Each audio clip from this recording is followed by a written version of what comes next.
The Acolyte showed us our first ever live action on-screen lightsaber kyber crystal bleed. It was such a cool scene. The Acolyte gave us something new in this. It was amazing to see. Have you ever seen this happen before? I think years ago you lent me a Darth Vader comic which showed a lightsaber crystal bleeding scene in it, but I have not committed that to memory, which is a shame. But I also think that this scene was incredible, that we got to see this in a live action show, and it seems kind of crazy that this is the first time we're seeing it in live action. We've seen this maybe the opposite, though, in animation. Are there scenes where the younglings get their kyber crystals and then they change colors? Have we seen a not bleeding scene? One of my favorite arcs of the Clone Wars is that youngling arc where Ahsoka and Yoda take the younglings to Ilum to go through the test of finding their crystals. Yeah. So we do see them find their crystals, and then Hugh Yang teaches them how to build their lightsabers, and that's just so cool. That's really like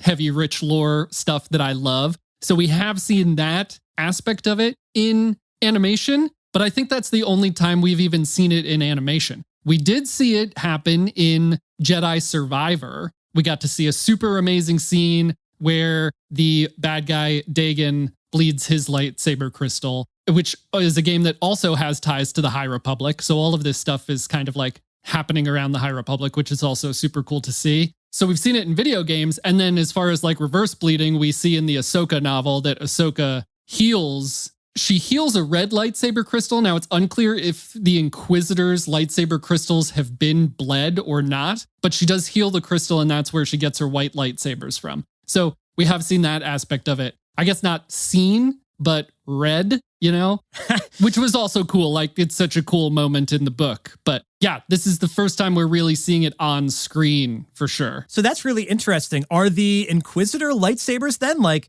you're a youngling and you find a crystal and you just turn it red? It's not bled.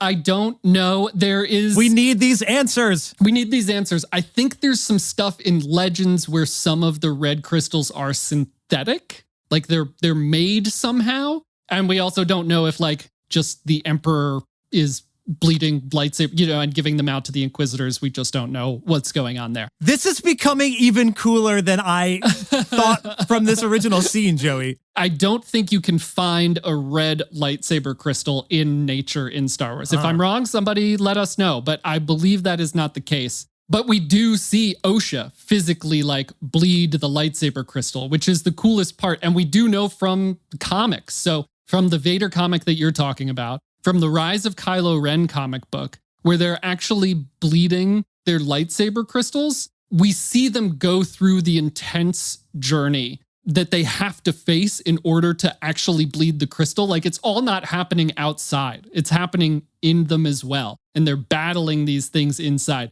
Vader goes through this whole journey where like he does the right thing and kills the Emperor and goes and asks Obi-Wan for help and all of this stuff. And a similar situation for Kylo Ren, where he has to kind of like battle his inner demons, but the point is that the demons have to win. Because I know this and I've seen this, as we're watching that scene, there's so much more to that scene than what we actually see. Osha is working on taking out Saul, and as he's confessing to her, she's bleeding that crystal. But so much more is going on inside Osha at that moment.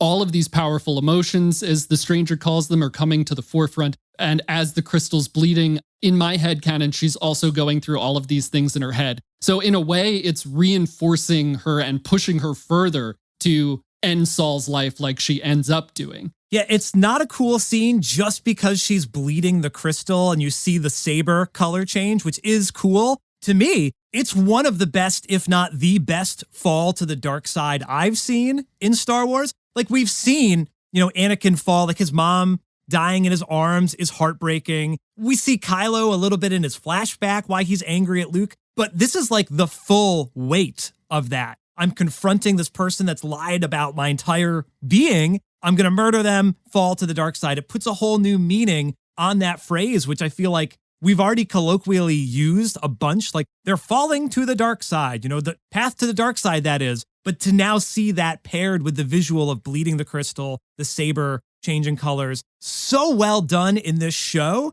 And dude, you brought up Hugh Yang and Ahsoka. Like, Hugh Yang is in this era, is he not? Like, he could pop up in a season 2. Like, oh my gosh, this lightsaber lore stuff is so cool. I wonder if now this has set a future precedent for other live action shows of like, this will now be a sort of style guide. You know how the lightsaber blades look a little bit different from property to property? Whoever does this type of scene next can't not reference the Acolyte. Like, I wonder, do you think we'll ever see this again in a live action show or some of the animated content? Yeah, certainly animated content. It would be amazing to see this more often. I mean, it was just a cool, like you're saying, it was just a cool looking scene. And again, like the gravity that comes along with it, I don't want it to be overused. But if you're falling to the dark side, that's the scene to do it. It's a rite of passage, right? Like everyone has to do it. The Emperor makes Vader do it. Vader has to go on like a quest to find a crystal to bleed, and that's a whole journey in and of itself. It's a rite of passage. With this